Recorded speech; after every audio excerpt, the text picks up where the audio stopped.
কত বড় একটা বিপদের হাত থেকে রক্ষা পেয়েছি। তোমরা দেখো, পুরো ভিডিওটা দেখলেই জানতে পারবে। তো সকালবেলায় রুটি তরকারি করে নিয়েছিলাম, তো খেয়েও নিয়েছি। আর এই ডিমগুলো আমার শ্বশুর ব্লিঙ্কিট থেকে অর্ডার করে দেয়, উনি এখানে থাকে না তাই।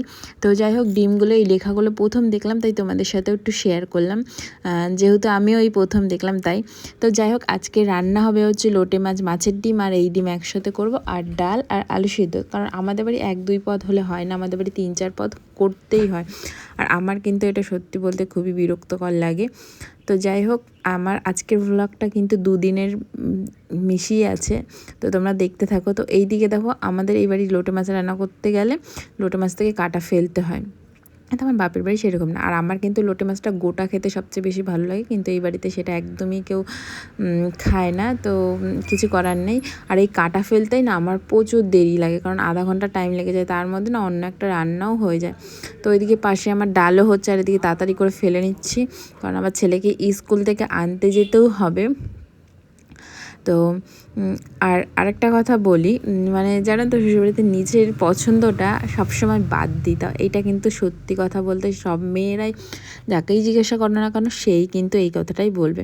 তো যাই হোক, তারপরে রান্না করার পর সন্ধ্যার সময় এটা ছেলেকে ম্যাগি করে দিয়েছিলাম, আর আমি লোটে মাছ আর মানে একটু তরকারি ছিল সকালে আলু, সেটা দিয়ে আর একটা রুটি খেয়ে নিচ্ছি। আর আজকে অনেকক্ষণ ঘুমিয়েছি। আর এটা একটুখানি বাইরে এটা দেখাচ্ছিলাম। আর সরি, এটা কিন্তু রাত 4টের সময়, কারণ আমি জানি না আমার কি হয়েছে, এদিকে ঝিরিঝিরি বৃষ্টি পড়ছে। রাত মানে দুপুরবেলায় ঘুমিয়েছে না, তার জন্য রাত্রেবেলা জানি না কেন কয়েকদিন ধরেই এরকম হচ্ছে আমার সাথে, যে আমি ঘুমাতেই পারছি না। হয় ভোর 4টে বাজলে, হয় না 4:30 বাজলে, তখন আমার ঘুম আসে। আর এদিকে কিন্তু ঝিরিঝিরি বৃষ্টিও পড়ছে, তোমরা দেখতেই পারছো। এইদিকে জানি না কী হচ্ছে, কী এত ডিপ্রেশনে ভুগছি। হ্যাঁ, টেনশন তো অবশ্যই আছে, চিন্তা তো অবশ্যই আছে মাথায়, কিন্তু তারপরও কেন আমার সাথে একটার পর একটা এরকম খারাপ জিনিস ঘটছে।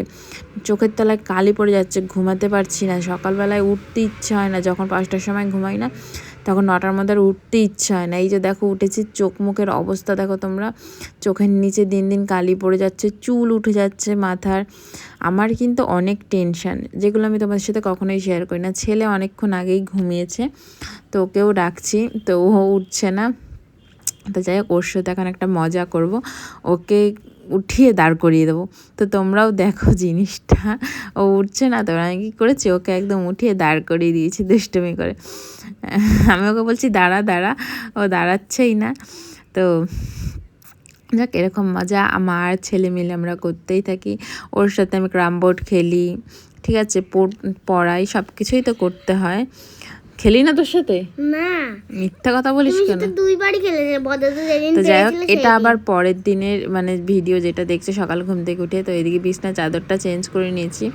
আর এই বিছনার চাদরটা এত ভালো, বিশ্বাস করো, আমার খাটে পেতে এত সুন্দর লাগছে। যদি 6-7 হতো তারও বেশি ভালো হতো পাতাটা।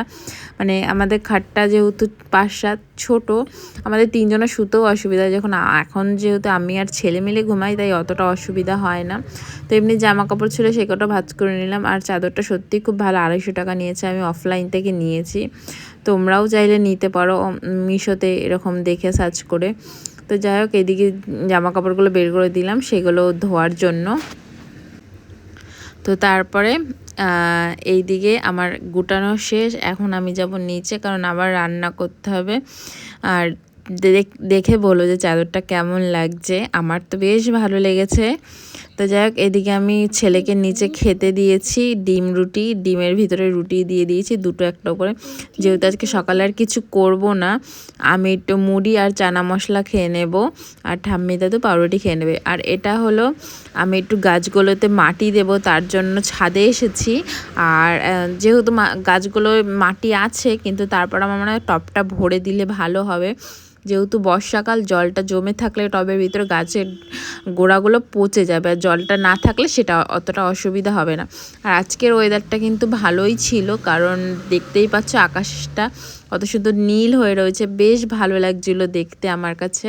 আর আমি কাজ করছিলাম আর হাওয়া দিচ্ছিলো, এত ভালো লাগছিলো, মনে হচ্ছিলো ছাদেই বসে থাকি। কিন্তু সেটা তো সম্ভব না, বাড়ির তো বউ, তাকে তো অনেক কিছু করতেই হবে। তো ওর জন্য আমি আগে ছাদের গাছে মাটি দিয়ে তারপর নিচে গিয়ে ছেলেকে রেডি করে স্কুল পাঠাবো। ওকে স্কুল পাঠিয়ে দিয়ে আবার আমাকে রান্না করতে হবে। আর এদিকে আজকে ছাদটাও ঝাড় দিতে হবে জানো তো, কারণ ছাদে না লতা পাতা দিয়ে আর মাটি দিয়ে একদম ভরে গেছে, যেহেতু আগের দিন রাত্রিবেলা মাটিগুলো নিচে নামানো হয়েছে আর ছাদে তারপর বৃষ্টি হয়েছে, আর একটু ঝাড় দিয়ে দিলে কি হবে, খুব ভালো হবে ওই কারণে। তো আর সত্যি কথা বলতে দেখো তোমরাই দেখতে পাচ্ছ কি সুন্দর হাওয়া দিচ্ছে। আর আমার বাড়ির পাশে আমি যখন ভয়েস দিচ্ছি জানোই তোমরা, বাড়ির সামনে একদম রাস্তা, ওই কারণে একদম শুধু গাড়ি যাচ্ছে আর রাস্তাটা গিয়ে। তারপর আমি আবার হাত পা ধুয়ে নিলাম, তারপর ওই নিড়ানি কাঁচিটা ধুয়ে নিলাম। এবার ছেলেকে দিয়ে এসে এখন আমি খাচ্ছি মুড়ি। আর এইদিকে রান্না করব হচ্ছে আজকে দেখো আজকে কি রান্না করেছি সত্যি ভুলে গেছি, সরি ডিম রান্না করব। আর যেন কি করেছিলাম, যাই হোক মনে নেই, ঠিক আছে মনে নেই, কোনো অসুবিধা নেই। তো এরপরে পটলের ঝাল করেছিলাম। এরপরে যখন আমি ঝাড় দিতে যাই মানে আমাদের দোকান ঘর, তখন ওখানে গিয়ে দেখি একটা সাপের বাচ্চা, আর দেখে তো আমার ভয় পেয়ে গেছি, মানে এরকম চলছে। তো ভাগ্যিস আমি দেখেছিলাম, নাহলে যে কত বড় বিপদ হতে পারতো বলো। এই জিনিসটা তো ঠাম্মির অত চোখেও পড়বে না, যেহেতু ঠাম্মি দাদু অতটা দেখে না। মানে যদি বড় হয়ে কিছু হতো সেটাই আমি ভাবছি, যে আরটু বড় হলেই কী হতো, এখন না একদমই ছোট। তো যাই হোক, তারপরে স্নান টান করে এসে ওখান থেকে রান্না টান্না সেরে ছাদটা একটু ঝাড় দেবো, বললাম না আজকে ছাদটা ঝাড় দেবো, তো ভালো করে জল দিয়ে নিয়ে আমি ছাদটা ঝাড় দিয়ে নিচ্ছি। তো ছাদ ঝাড় দেওয়া হলেই এরপর আমি আবার মানে পুজো দিয়ে তারপরে ছাদটা ঝাড় দিতে এসেছি, কারণ আর স্নান করে ঝাড় দিতে হচ্ছে, কারণ তার আগে আমার মনে ছিল না, ছেলে এসে বলছে, তখন আমি ছাদটা ঝাড় দিতে গেছি। ঠিক আছে অসুবিধা নেই, হাত পা ধুয়ে নিলেই হয়ে যাবে, কোনো অসুবিধা নেই। আর আমি এই ভিডিওটা করতে করতে আমার ফোনের স্টোরেজ ফুলে গেল, তার জন্য পুরো ভিডিওটা দিতে পারিনি। তো যাই হোক আজকের ভিডিও